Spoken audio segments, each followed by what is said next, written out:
Hello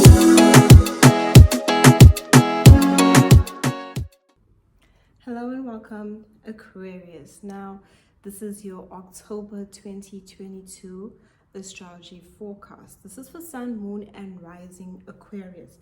So, your Sun sign is focused more on what your motivations are, what you're trying to achieve. Your Moon sign is more your internal world and your emotions and more subjective. And your Rising is your external world and how others see you. Okay. So if you're watching all three, you should. So this month in October, the big thing that's happening is that we have an eclipse. So we are in eclipse season in the month of October. And eclipses are powerful points of transformation. They are wild cards. They change up things, shake up things unexpectedly for us. And that can create a lot of chaos, especially when things change. The funny thing is, this morning I was actually talking about blessings in disguise. And that's the thing I feel strongly with eclipses. They are fated moments, they karmic moments especially. But blessings in disguise is what they are.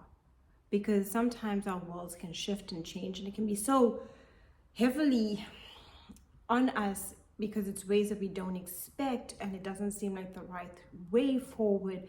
But remember, when we are in eclipses, that it's actually a way in which for things to change unexpectedly that are leading us to a path that is much better for us. You know, sometimes things happen so unexpectedly and, seem like a travesty, but there is a silver lining. So that's the important thing to remember during eclipses, and the intensity of them is important to be aware of. So know that we are in eclipse season this month, and eclipses prepare us for the next 6 months. So what happens and transpires during these eclipses will take us into the next 6 months. Now, on the 2nd of October, Mercury does go direct. So we can sign contracts, we can have communication once again working better for us. We can plan trips. We still need to check and double check things because we are in eclipse energy. And because of everything that happens during eclipse energy, we need to slow down a bit so we can actually take in what we are examining in front of us. So make sure that that happens. Now, Mercury goes direct for you in your 8th house, and this has to do with, thinking to past experiences and also thinking about everything you experienced during Mercury going retrograde. This is a time of great healing, emotional healing. It can also confront you with your fears, insecurities, anything like that, and as well as any hidden information may come to light. The 8th house is a very transformative house, and it points us towards power points and transformation when it comes to facing our pain in order for success. What does that mean? Sometimes the things that scare us, the things that hurt us, when we truly face them head on, we can truly find healing. Even the emotions that are uncomfortable, and the 8th house holds all of that. It holds our pain, it holds our fears, our insecurities, our betrayals. And that's the truth about it. And it shows you the truth about yourself, Aquarius, and it also shows you the truth about others. So be open to the truth and the epiphanies you have with their transformation. The 8th house also helps us to, when it comes to finances, especially any taxes, inheritance, all payment institutions that pay out to us. The 8th house is very good for those things. So any negotiations, because it is Mercury that will be there, any communication about it. This would also be if you're in a relationship, talking with a partner about their finances especially, or being concerned about their finances and having to maybe offer some advice. Mercury has you communicating about these things. But it's also, like I said, you can get feedback or information about payments. Now, on the 9th, there's a full moon, and we're joining Jupiter. And for you, this will be in your 3rd house. And it's a powerful full moon, especially with Jupiter being with this full moon. It amplifies energy. Jupiter is the biggest planet, so it has this amplification of energy. Jupiter also offers wisdom and understanding. So watch your communication and how you are thinking, especially during that full moon. Your thoughts can be very overwhelming at that time. You might be thinking a lot. You might find it difficult to rest. Your mind feels overly active. This would be a great time to journal and write down things. If you are learning anything, great full moon for learning. Great full moon to talking to someone and getting information that can be beneficial, because Jupiter is a benefic planet, meaning that it can benefit us and give us information that you necessarily need. Now, on the 11th, Mercury will move into your 9th house. This will have you thinking a lot about travel plans. Mercury will have you communicating about it. It'll be on your mind, especially if you need to travel. It does encourage travel. It also tells you to think of philosophies and belief systems, anything that you want to shift and change and give you a perspective on, especially with the 9th house. And higher learning. This is where we gain wisdom through experience. So anything relating to education is highlighted, anything you want to learn about, great for reading, picking up a book about philosophy, picking up a book of interest to you, right? That's what it's about. It's about either taking a physical journey or taking the journey of spirituality, or opening up a book that can give you some information maybe that you need. And doesn't really need to even be a book. Sometimes we can Google search online. So it's really telling you to look at information, what you want to learn, what you need that will make you feel good. The 9th house is all about, being jovial too. It's a good time to watch something humorous or have a good conversation with someone that can really lighten your mood. Now, on the 24th, we have the sun moving into your 10th house, and Venus will also move on the 24th into your 10th house. So both these energies will be in this 10th house. And then on the 25th, we have a new moon solar eclipse in this 10th house. So everything to do with your career, right? If you're working a career, goals, ambitions, and your public image is highlighted, and reputation during this time. So that means the sun will offer you any opportunity. So if you are looking, Aquarius, to, when it comes to work, making opportunities there for you or shifting anything, you can. If you're working career-wise, if you're studying, you can also be now looking at goals to completion, or what you need to do as your next step to get where you need to be. Any goals that you have for yourself. So if you're in retirement, if there's anything that you want to complete, that's a goal for you.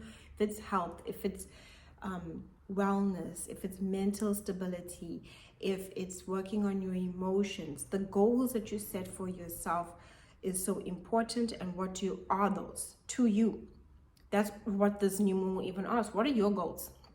Every single person has a purpose. Every single person wakes up wanting to do something, right? Whatever that may be. If it's, my goal is to clear out my home and I want to make it neater, what is the goals that you have? And the sun offers you these opportunities. It also highlights career. So anything career-wise that you want to do, anything to do to advance yourself towards what you are wanting to do, whether it's career, whether you're studying, anything along those lines. Now, let's talk about your public reputation and image. You would also be thinking about your wardrobe, what you wear, and how you present yourselves to others, because that's our public reputation. It's how others see us. And you would also be thinking a lot what changes you need to make when it comes to how you come across to others. The 10th house also rules our reputation. So be aware, because the South Node is with this new moon solar eclipse, where maybe you might find your reputation and how others are perceiving you is coming off. Like, what you authentically feel within yourself and how others are seeing you doesn't fit with who you are as a person. And those are also shifts that you'll be willing to make during that new moon. And if you are in the working field, you might be really strongly feeling to make changes here. You might really be feeling like, I need to embrace a new opportunity. I need to take on a new challenge, right? Any challenges that you wish to take on too. We challenge ourselves in the 10th house. It is a goal. A goal is something that challenges you. It's something you want to do and you want to accomplish. So what are those things to you? Think about maybe even, like I said, wanting to make yourself, the 10th houses, where you want to even change your look, or you want to maybe, focus on, cutting your hair, or maybe, changing your wardrobe, seeing what clothes you don't want, what clothes you do want, that kind of energy, and your reputation. Like I said, because of that solar eclipse, you might even be more aware of how others perceive you, and whether you're happy with it and whether you're unhappy with it. Do you feel like others are having power over you, or not giving you enough credit, or not supportive of you? You'd be wanting to make some changes, right? And this new moon brings things to light for you to make those changes. Now, on the 30th, we have Mars going retrograde. And Mars will be in retrograde all through the month. So 30th of October it goes retrograde. It'll stay retrograde for quite some time. And it's retrograding for you in your 5th house.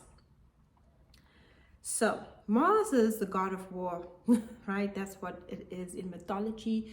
Mars is the planet of action and motivation. And when Mars goes retrograde, we don't really feel that motivated. We feel like we are lacking energy. We don't have the physical vitality.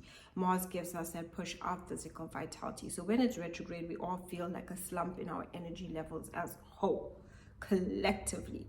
That's what Mars does for us. Now, this is in your 5th house, and you might be feeling like you're lacking passion. You're lacking fun. You're lacking, the ability at this time to have the lightheartedness within life. Your creative projects too, it might feel as if it's difficult to accomplish them or connect to them in a way where Mars, when it's retrograde, we are faced with more roadblocks in essence of what we want to accomplish, because it's time to slow down and we don't have the energy for it. If you have any kids or children, Mars retrograde here in this 5th house has you thinking a lot about them, especially, and maybe if there are previous actions you wanted to take towards them and how it didn't work out, or how it worked out, and you now will be relaying that within your mind. It also has to do with younger people. So if you're dealing with younger people than yourself during this time as well, with the Mars retrograde, be aware of that energy where you might find maybe they're more combative. Even kids, your children, you might find that there's a lot more aggression going on. And it also has to do with your romantic life and, having a lot more angry conflict moments, and words are harsh because Mars is retrograding in Gemini. So, and that's in your 5th house, and that's where it creates the words, and the communication is off. And if you have kids, you might notice, oh my goodness, the communication is just off. And also be aware of accidents can happen during a Mars retrograde, and it's retrograde for quite some time. So be aware of that. Be gentle with yourself and slow down. Like I said, random accidents can happen during a Mars retrograde. We are lacking the energy. It's our physical vitality. And if there's any creative projects from the past, you can relook and revisit those things. And things that you want to do from the past, you can do. It's not a great time to start anything new, especially during a Mars retrograde. No new romances, right? Its journey won't last after this retrograde. You'll notice it was more maybe about passion, but then it lacks what you truly need, which is a deeper soulful connection. Thank you so much for watching. Do like and subscribe. My website's linked down below if you like reading, as well as a link for appreciation on these videos.